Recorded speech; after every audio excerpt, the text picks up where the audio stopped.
If you clicked on this video, you are most likely already aware of the uproar surrounding Season 3 of One Punch Man. Just in case you are not, here is a little recap. Season 1 had stellar animation, Season 2 much less so. Fans voiced their displeasure at that time, and there was hope that the higher-ups would take it to heart and make something better if the anime were to continue.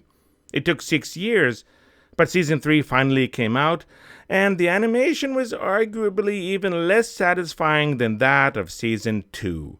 Complaints have largely been about the undeniable use of panning shots of still frames, with little or no discernible actual animation taking place, leading to this season being renamed One Frame Man by detractors. I want to use this video to point out exactly what the problem is using the first few minutes of Episode 3. After that, I will show an example of how animators changed manga panels into anime scenes. More is expected than just panning across copies of the manga panels. There should be movement within those images, transitions filling in the spaces between the panels, and creativity in making the still images come to life. We start off with a cup being placed on a table. Simple, nothing wrong here. The cup is placed smoothly, the fingers have motion, there is steam, the shadow recedes. That is all that is needed.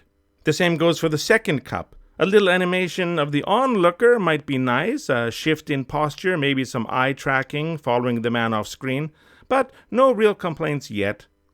The man sits down well enough, but while we end up with essentially a still frame plus flapping lips, it soon transitions to a new angle, including a head tilt. A stomp on the table topples the cup, and we have an overhead shot that is basically a still frame with a pan. Flapping lips and some quiver to the arm and axe make this animated in the most rudimentary way. Most of the dialogue here is from behind the speaker, so no need to animate the face and mouth, which they did here in this cutaway anyway. So far, the animation is very simple, but at least there is some actual motion present within the frames. Then we get a still frame with a pan, all the while with a hand conveniently covering the speaker's mouth. This is an example of the main complaint viewers have had. Cost effective? Sure. Time saving? I guess. Satisfying to watch, especially when it happens again and again and again? Nope. Cape in the wind? Then a still frame with a flapping mouth and dialogue from behind the other character, so no animation of his face needed. We cut to scenes from a battle taking place at the same time, punctuating what the man with the glasses is talking about.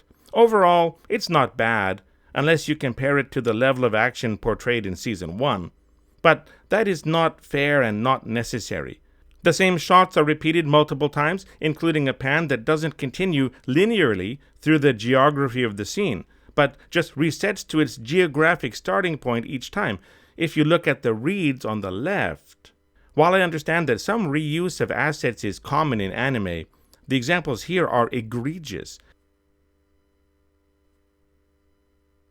On the whole, though, it is easy to see the effort here. Time and resources were spent on this fight scene.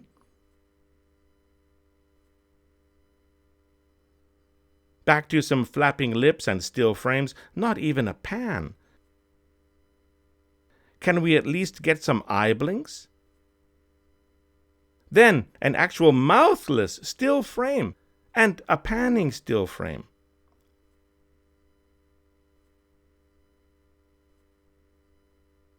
The Axeman sits down, yay! And the close-up lets him open his eyes. The minimum we should get for shots like this. An off-screen gorilla brings new tea, a hand shakes as the cup steams, and a collage of layered still shots of various adversaries encountered in previous seasons with a voiceover, and one for the heroes, too.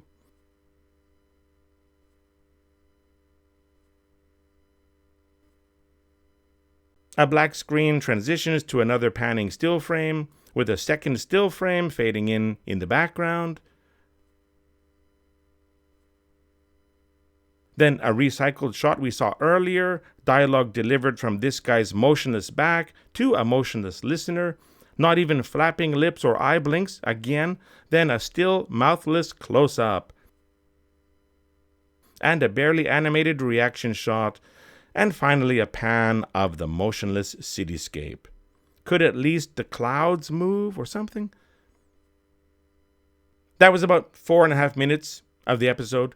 There are about 18 more minutes like this, and it has been true for every episode so far in season 3. At least this time there was a fight scene. I think the very least we should get is eye blinks, eyes tracking the speaker. Maybe cut away to the steaming teacups on the table to break up the panning still shots. Anything except a slideshow.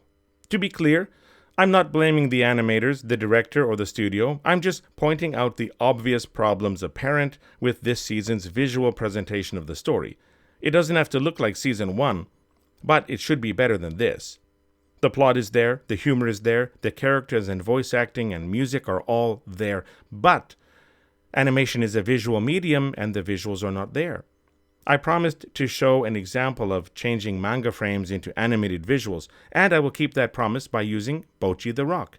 We have 8 panels, and they are presented moving downwards, starting on the right from top to bottom, and continuing on the left from top to bottom. 2 girls want to change Bocchi's hair. One approaches with a brush.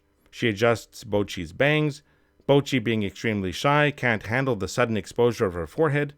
In typical Bocchi the Rock exaggeration, Bocchi begins to wither into a pile of salt. The other 2 girls feign dizziness and finally succumb to the doom and gloom pervading the room. They're able to send a quick text to the 4th band member, wishing her luck on her own as she is the only survivor. Did they use panning shots of still frames with the occasional flapping mouth? Did they limit themselves to what was shown in the panels? Nope. We get full backgrounds of the rooms and locations and full animation of the characters. What is primarily a cute and funny dialogue scene got animated. That's all I want, and I think most fans would agree. From One Punch Man, even eye blinks, eyes tracking speakers, any kind of movement within the frame, instead of just a pan of the frame, anything would make the difference. Here's hoping that they can still tweak some things as episodes keep coming out. I know they can adjust things after broadcast, so whatever is available on Blu-ray and streaming may get upgraded, fingers crossed. If you have any comments, hopes, wishes, disagreement with me, anything at all, please let me know in the comments, and consider leaving a like and subscribing to my channel if you enjoyed this video. Thanks for watching. See you next time.